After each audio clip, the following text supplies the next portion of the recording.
रामदीन ने अपनी पत्नी से छिपाकर उस चिन्ह को देखा। उसने निर्णय कर लिया था कि वह अब और प्रतीक्षा नहीं करेगा। उसने अपने हृदय को समझाया, मैं अब भयभीत नहीं, मुझे सत्य चाहिए, चाहे मैं योद्धा बनूं या लकड़हारा। मुझे जानना है कि मेरा अतीत कौन है। अगली ही रात्रि, जो पूर्णमासी की दीप्तिमान रात्रि थी, रामदीन अपने कंधे पर कुल्हाड़ी के स्थान पर एक प्राचीन लालटेन टांगकर बरगद की ओर चल पड़ा। चंद्रमा की प्रकाश इतनी तीव्र थी कि वन का प्रत्येक कोना स्पष्ट दिखाई दे रहा था। जब वह बरगद के समीप पहुंचा तो पवन एकदम स्थिर हो गई। चारों ओर मौन ऐसा था जैसे प्रकृति उसके साहस की प्रतीक्षा कर रही हो।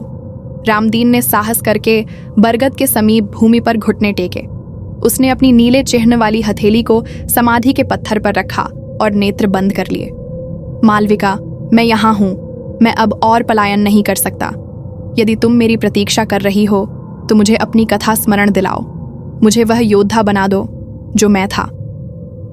जैसे ही रामदीन के शब्द पूर्ण हुए, समाधि का पत्थर भयंकर रूप से कांपने लगा। पत्थर से एक दीप्तिमान नीली किरण निकली और सीधे रामदीन के चिन्ह से टकराई। रामदीन वेदना से चीख उठा। उसे लगा जैसे उसका शरीर टूट रहा हो और उसकी आत्मा दो भागों में विभाजित हो रही हो। उसके नेत्रों के समक्ष प्राचीन स्मृतियों का विस्फोट हुआ।